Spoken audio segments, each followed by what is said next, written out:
Hi, I'm Bryan from theepicenter.com. I'm here today at my old college, Oregon Institute of Technology, and I'm going to be visiting my old college radio station, KTEC FM 89.5.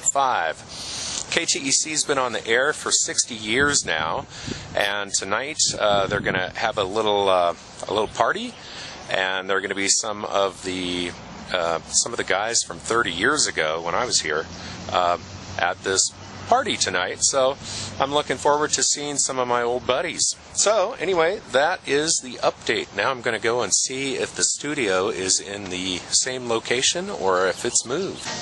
Okay, I'm here at KTEC, and I'm here with Amber and Derek, and we're going to get a little tour of the radio station and see what's changed in the last 30 years. All right.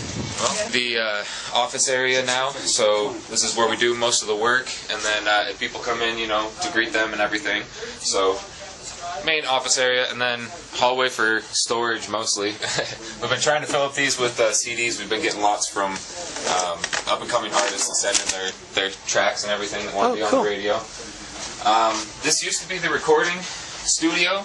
As you can see, there's lots of gum on the walls. That's because we had soundproofing there, but we ended up taking that off. What's the address here? 3201 Campus? 3201 Campus Drive. Yeah, 3201 Campus. We made this the server room, so this is where we hold all of our transmitter equipment, our automation computer, our camera equipment, and all of that good stuff. And then in here, modified this to be kind of the recording area as well as the lounge for people to come into. So we moved the soundproofing into here. And this is where a lot of the liners are made, and if we do a recording of bands that come through, or making liners with them, or liners for shows, for events that are going around campus, that's all done in here. And then this is the DJ station. It's just like one of those things that kind of been upgraded since. A lot. Yeah. Plus we got the turntables and a brand new mixer board over here, a couple computers to work off of. And plenty of CDs to go around. Questions and yeah, cool. Ducking out of the way. Yeah, exactly. We get to play host to you today. Yeah. So it's like one of those things. All right. That's pretty much it. Okay. All the way down to the We're both really Yep. good, so. Yeah, well. And 24 hours a day, and when a DJ comes in, we have some nice hardware in the back that will, right when they turn on their music, it'll automatically switch over to the DJ, and then when they're done playing their music, it'll switch back over to the automation station, so there's not any dead air ever on the radio. So Cool. real nice. We're able to get on the internet on Ustream now too, so you can listen to us not only in the Basin but all over the United States as well. So. All right. I have family back on the East Coast that actually tunes in and listens to me and Sean. I'm trying to figure out where we're going to sit. So yeah, it's really cool. Yeah. Oh, for All right. the music, yeah, I got it queued up.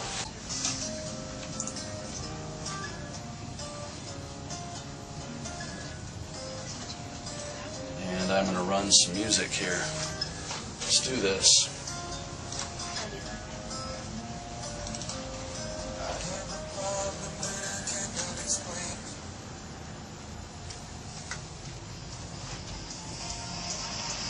So, dude, I was going to tell you a story. I'm sorry, I'm trying to get all set up.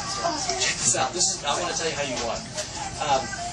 I did a big drawing out of a whole bunch of names. I grabbed the first name, I called the guy, and I told everybody else to be doing this. And had a lot of people email me in. And so you guys hit me on the first one, so I called the guy, and he did. I think he's doing it right now.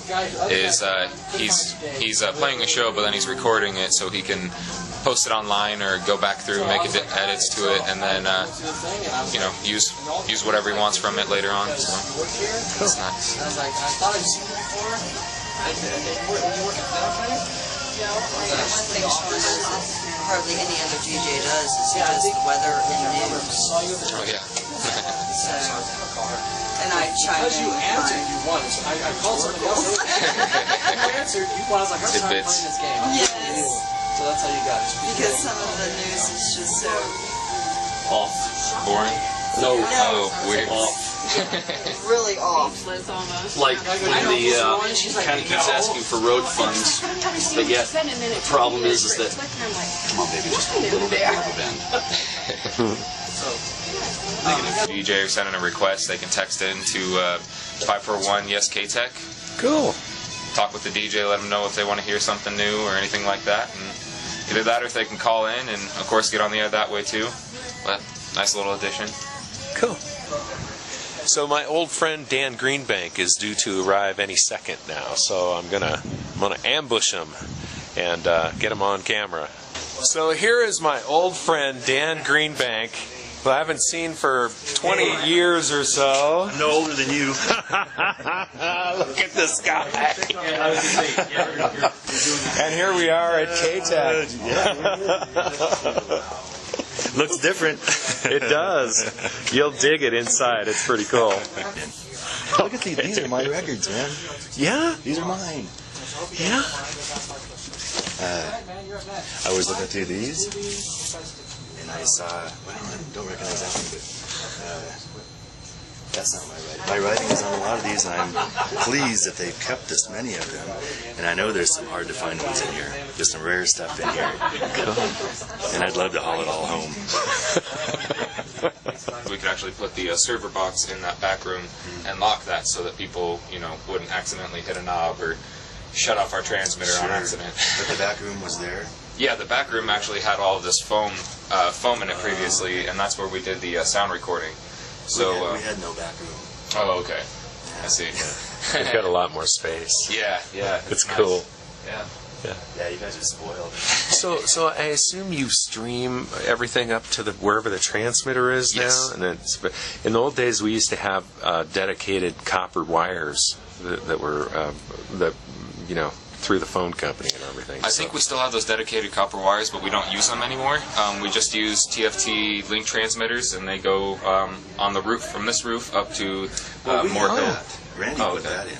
Oh, okay. Yeah. He had a little curved antenna right up here, and then there was one on Kago Hill, so it was a straight shot. Mm-hmm. So we got rid of the phone lines in about 83 or 84. Oh, okay. Yeah. We haven't used That dates me. I'm still remembering the phone lines. Nice. Yeah. Oh, shoot. No, I can't even think of it. Well, I think 105.5 is up there, too, and KUFO, I think, transmits from there, too. But, yeah, it's on the top of Moore Hill now. We get a little bit... Yeah, we get a little bit more... Well, in our day, you could get KTEC pretty well all over town, except on campus. Oh, yeah. Yeah. Do you remember that? Yeah. When you turned the corner off the highway, it faded out. Oh, yeah. Yeah. See, now we get it on campus now, and I think when you start running into trouble is when you get on the other side of Moore Hill, when you're on 140, Highway 140 there, and that's where you start losing it. But we still get it up here, actually.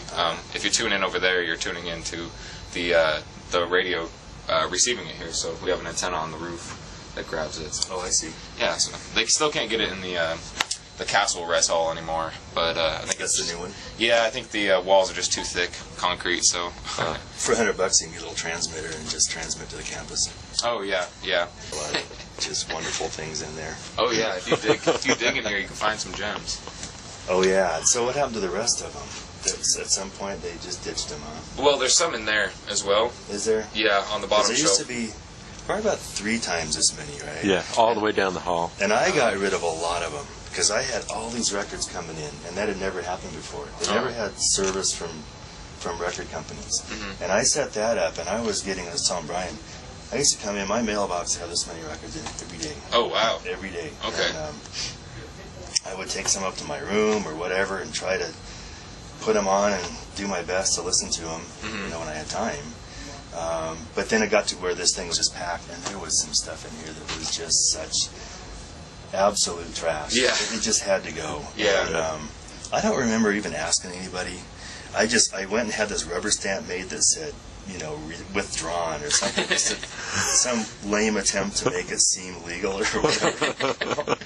And I put them in my car and I drove to Reading, and I drove to the college there, and they had this thing they called the sound chip. It was in the CU, and they just played records. And I was so glad to get those things. Oh, really? And I was so glad to get rid of them. Yeah, right now it is. It kind of depends on the term. This term we lost a lot of our DJs. I'm assuming it was just a hard term for them for school. Oh, The term before, our schedule was just completely cram-packed. People were pushing to try to get into DJ slots. So it kind of goes with the student base. And as we get more DJs, it fills up more and we get less automation. But we had enough, didn't we? There were some times in the wee hours, but we had a guy named Eric, and he was the doctor of nocturnal rock. Oh yeah. And he would sit in here. Remember that? He'd sit in here from like whenever the last DJ left, midnight, 1 o'clock in the morning. He'd sit in here till like 6 o'clock in the morning. Oh wow. Yeah. I don't, there was probably 2 people listening to him, if that. He would do it. That's fun. He would do that. She wasn't really a student, she was staff.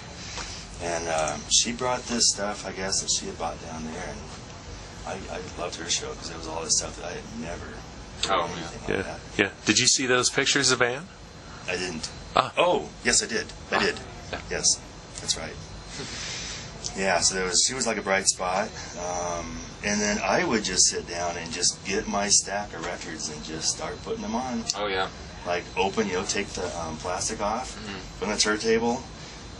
One song's playing, so I had like 2 minutes to go through some tracks. Oh yeah. Pick one, play it, and at that time there was a lot of punk. Oh yeah. And you had to be just a wee careful with the punk records. Yeah. A lot of them got potted down real fast because our advisor he would listen. Oh. Very Christian man. He was. What was his name? Bill? Bill Clark. Clark. Oh, okay. Okay. Nice guy and everything, but very conservative. Okay. The church, Dan. Tell me about the church. The church. So this building was 100 and something years old, and it was cool because it was like, it wasn't very big, but it was big enough, and it had this loft around the top, and we could set the stereo up in the loft and then have the keg, I guess it was on the floor. We'd party in there, and the floor would just be soaked with beer. All the pews were out. We'd take them and put them like in the parking lot, so we'd have room. And then when did we wrap our parties up? In the wee hours. 2 o'clock in the morning, and then those people would come in, I guess, Sunday morning and somehow clean that up. They'd have church in there. It must have smelled like a brewery. Oh, that's funny. That's great. Yeah. Mitch would call them the "we haven't got a prayer" parties. Remember that image. Okay, we have decided to try to find Kurt's old party house, the punker party house, and we think we found it at 11th and High. So we're at 11th and High. Here we are. But we're going to park and go and take a look. I don't see any houses with bullet holes in it at all. So I did not invent that story. We've talked about that. I did not invent that story. They may have fixed those bullet holes in the past 35 years. I don't know. Maybe. And we found out that what we were doing was not what the rest of the world was doing in terms of college radio. Okay. And as soon as we got back, Ben got a haircut. And he came back with what he really wanted to be something real 80s and modern. What it was a mullet. Well, which was modern. Well, retrospectively, right? Lazio. I wonder if that's the old Pelican. It's the First National Bank building. So, they had the Elks.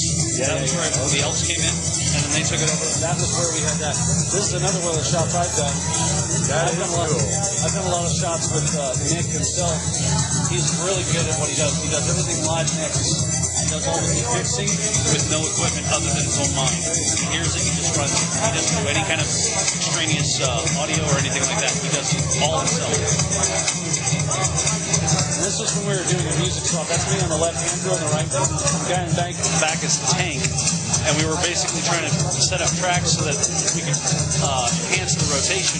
But we had to have it as all clean music because, of course, we don't want to have it go through the rotation and have any of the vulgarity. An enthusiasm and a dedication to both music and bringing community radio to the basin.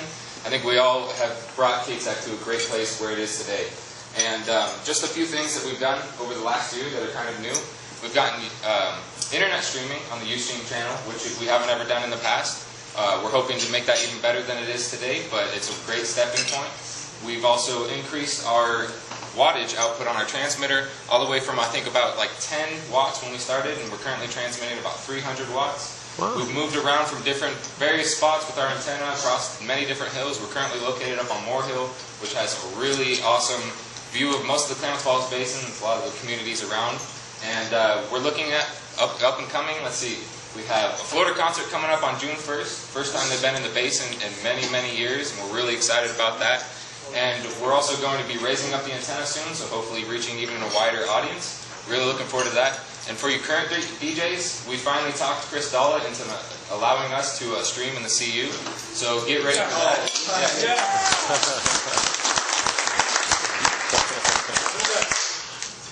Part of tonight is not only the 60th anniversary, but it's also a DJ appreciation dinner. And I'd like to express the staff and my own appreciation to all of you current DJs for doing what you do and doing it very well. You guys have all improved so much over the last year, and our broadcasting has been better than ever. So thank you very much for that.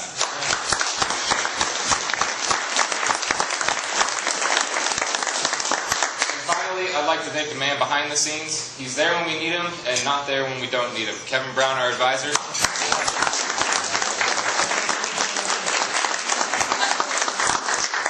It's been a lot of fun running the station. This is going to be my last term here, and Ryan's going to be taking over next. So good luck to you, Ryan. I hope the next 6 years is just as good as the last 60, and I hope we can continue bringing community radio station to the Klamath Falls Basin. Thank you guys all, and enjoy your meals.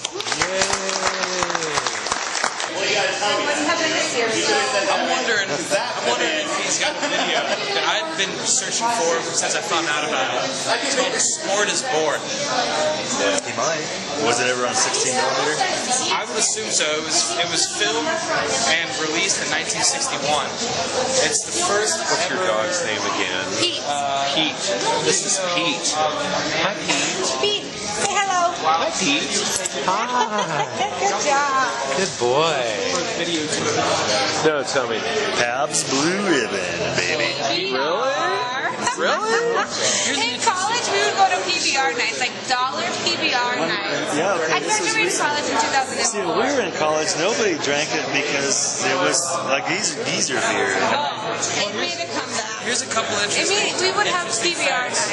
About dollar PBR. So Pabst got its name originally in 1893 when They won the blue ribbon at the Chicago World's Fair. Oh.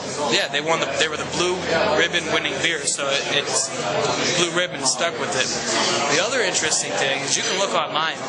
They make PBR in glass, like champagne-like bottles, and it's considered like a high-class champagne in China.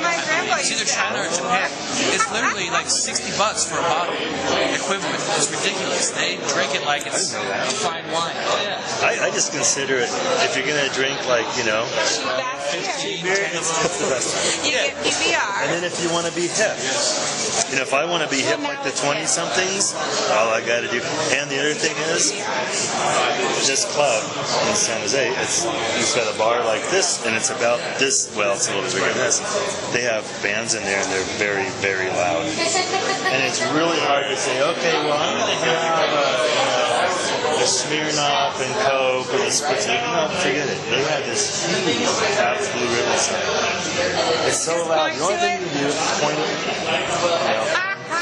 whatever, and they know exactly what you want out of it. Guys, I want Dan to tell a story about the laundromat. He knows the story. Okay. Once upon a time, Bryan here decides to wait till the very last minute until he had absolutely nothing else to wear because everything was in the laundry until he was down to a pair of shorts, goes to the laundromat, and then leaves it there in the washing machines and goes and does something else. What else? When he gets back. Well, what else did he do? What else did he do? That you had to leave. Well, I think it was probably some important lab, some electronic baloney that had to be due to get turned in. Or some cute girl that distracted you? Whatever it was. That's possible. When Bryan gets back to the laundromat, all the machines are empty, and Bryan only has a pair of polka-dotted shorts or something to wear. And it was, I didn't let on at the time, but it was pretty damn funny. You tried to sympathize for him for a little bit? I did. Did you ever find one of those?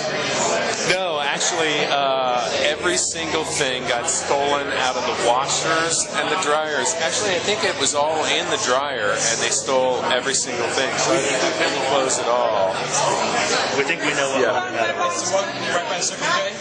Yes. Yeah. Was there a gas station there on the corner too at one point? God, I don't know. And so I was telling the story to our broadcasting guy,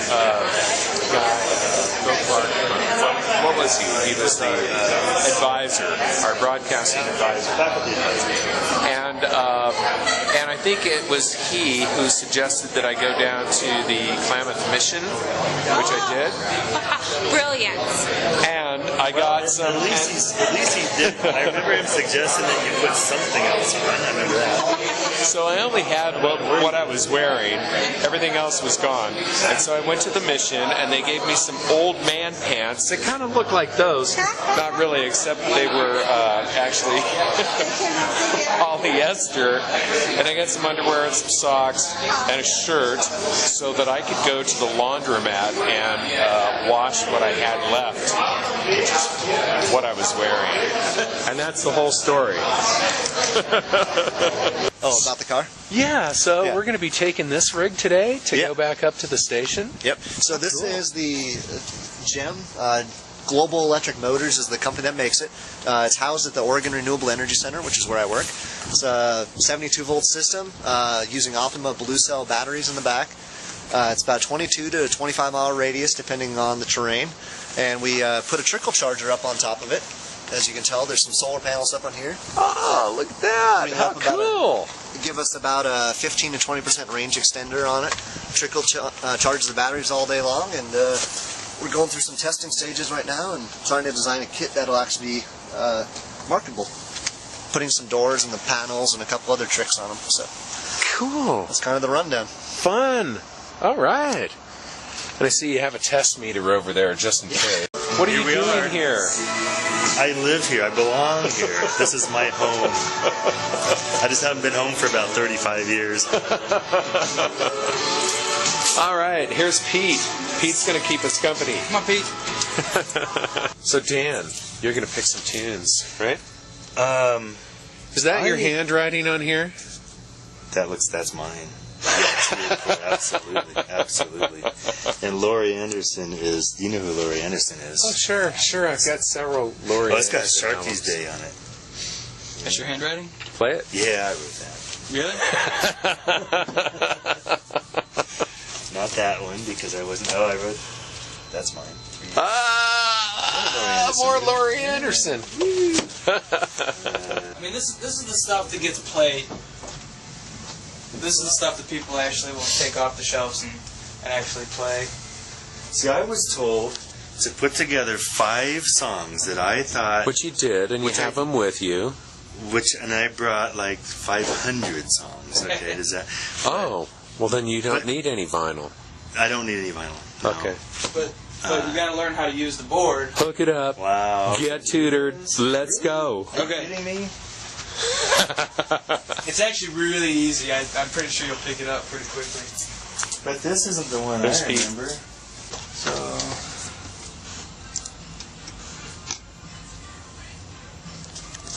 Show up.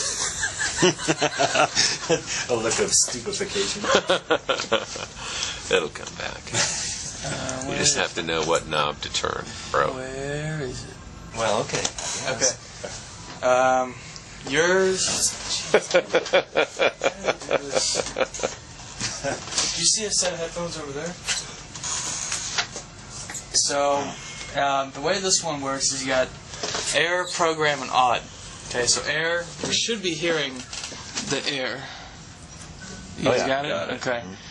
And then we can adjust our levels here if we need to. Program is what broadcasts.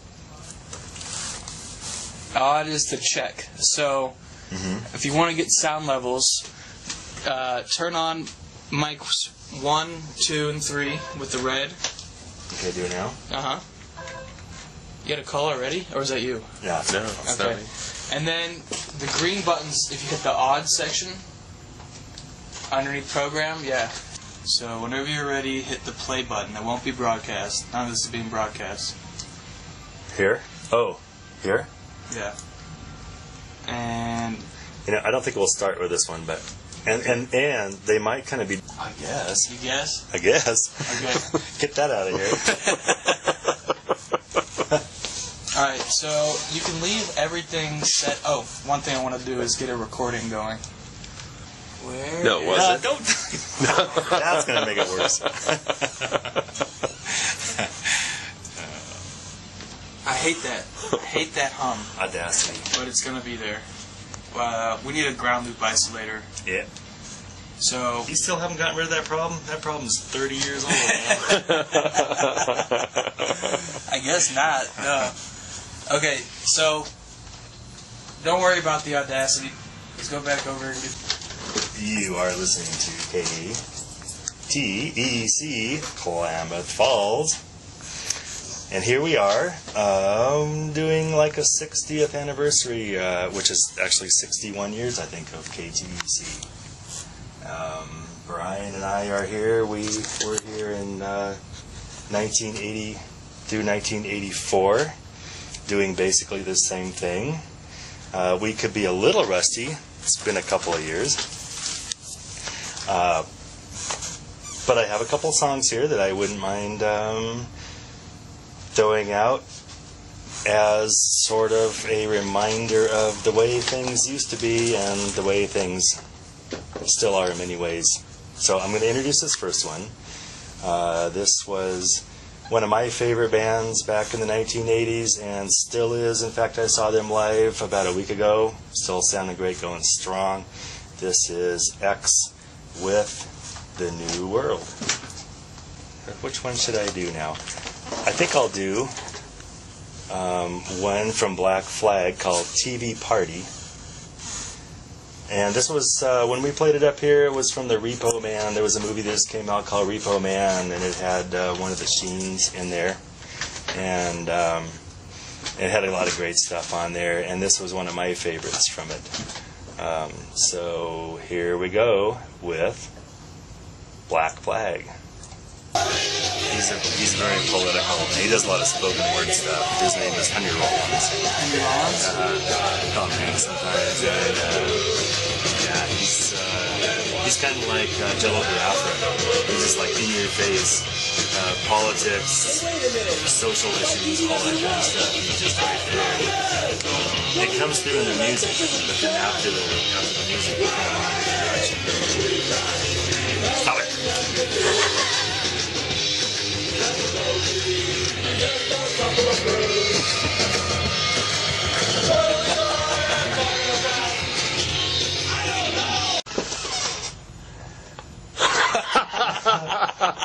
So there you go, and for you old timers out there, you probably remember that being played ad nauseum here on KTEC Klamath Falls. This next one, this next one, the one I wanted to play, I think I might have named it wrong or something. I don't know. Tell you what, I'm going to play this Suburban Home. This is awesome. This one is from... So we just had a very successful show. We had a caller, and the caller liked it. That's success right there. And what did he say? He said he doesn't even like 80s music, and he liked the show. How do you like that? And he also said he remembers the Hetty song, but didn't remember who the heck it was. So we set him straight, so he learned something from us tonight. And who picked out that song, by the way? He may have actually been our only listener tonight.